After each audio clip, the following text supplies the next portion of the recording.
Lalu apa beda hakikat dengan ma'rifat? Hakikat itu masih bisa luntur. Hakikat itu masih bisa salah. Maka orang yang sudah mengerti hakikat, jika ada orang bersyariat, sholat 1000 rakaat, dia cukup 2 rakaat, itu sudah sama.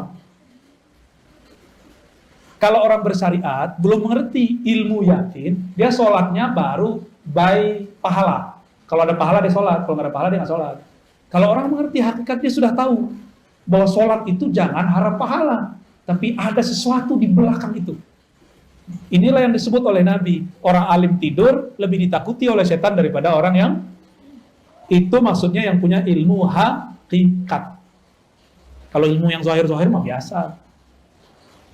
Lalu apa beda hakikat dengan ma'rifat? Hakikat itu masih bisa luntur. Hakikat itu masih bisa salah. Yakinan kita kadang-kadang belum tepat. Dari mana kita tahu? Yang paling banyak dapat ilmu hakikat waktu di surga, itu malaikat namanya Azazil. Tetap saja tergelincir, dipecat dari malaikat namanya Iblis. Iblis itu ahli hakikat. Dengan ilmu hakikatlah dia menyesatkan orang-orang ahli zikir yang tidak berguru. Pernah berguru terus ninggalin gurunya. Pernah bermajelis lalu keluar dari majelis. Orang-orang begini dicaplok sama iblis. Apa kata iblis? Zikir kamu keren ya. Karena zikir kamu banyak orang sembuh nih. Kamu sebenarnya mursyid yang lebih sakti daripada gurumu. Mulai terbersit. Kita lebih sakti dari guru. Tuh, kena tuh dah. Pernah nggak lihat ada orang begitu? Ya, murid kiai besar buat tarekat baru. Ini nasib dia ini.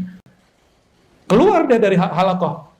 Karena terbersit dalam hatinya, dia lebih sakti dari gurunya. Dia nggak sadar gurunya sedang pura-pura nggak bisa. Ngetes dia aja.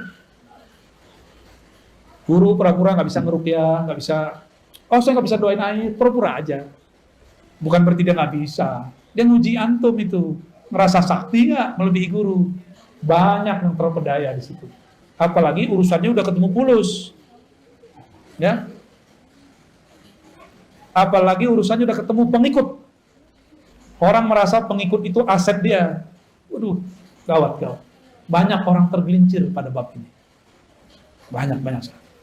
Oleh karena itu, orang sudah bertarekat, dapat hakikat, masih bisa tergelincir. Contohnya Barsisah. Contohnya Musailamah Al-Kazzab. Itu Musailamah kan dulu ikut nulis wahyu, Musailamah. Ikut nulis wahyu, Bang. Khidmah ke Rasulullah. Maka kita berdoa orang-orang yang berkhidmah untuk agama ini, untuk kita tidak belok di akhir nanti. Amin. Ya, ini bahaya benar. Kenapa? Si Musailamah ini melihat harian Nabi. Dia mikir, Nabi mah biasa aja orangnya. Kita begini, dia begini. Kita begitu, dia begitu. Akhirnya dalam pikiran apa? Nabi ini orang biasa. Kejadianlah sekali, ada penulis wahyu selain Musailamah. Nabi turun ayat kepada Nabi. Tapi Nabi nggak bacakan semua. Nabi masih tertegun, keasikan membaca ayat. Si penulis wahyu ini diizinkan Allah terbuka tarbir rohaninya. Dia dengar Jibril baca ayat. Surat Al-Mu'minun itu tentang penciptaan alam, penciptaan tubuh kita. Fatabarakallahu ahsanul khaliqin. Dengar dia. Terus dia konfirmasi ke Nabi, ya Rasulullah, lanjutan ayatnya ini bukan. Saya barusan dengar ada Jibril baca. Kata Nabi, benar. Dalam hati terbersit sama dia. Gini doang ilmu guru gua. Gini doang makomnya Rasul. Saya juga bisa. Maka orang ini jadi nabi palsu. Kalau murid jadi mursyid palsu. Buat tarekat palsu. Karena dia merasa dia bisa mengakses apa yang diakses gurunya. Dia kira gurunya cetek ya. Ini sering terjadi di semua halaqah. Di semua thariqah. Ya. Maka untuk selamat hanya satu bab.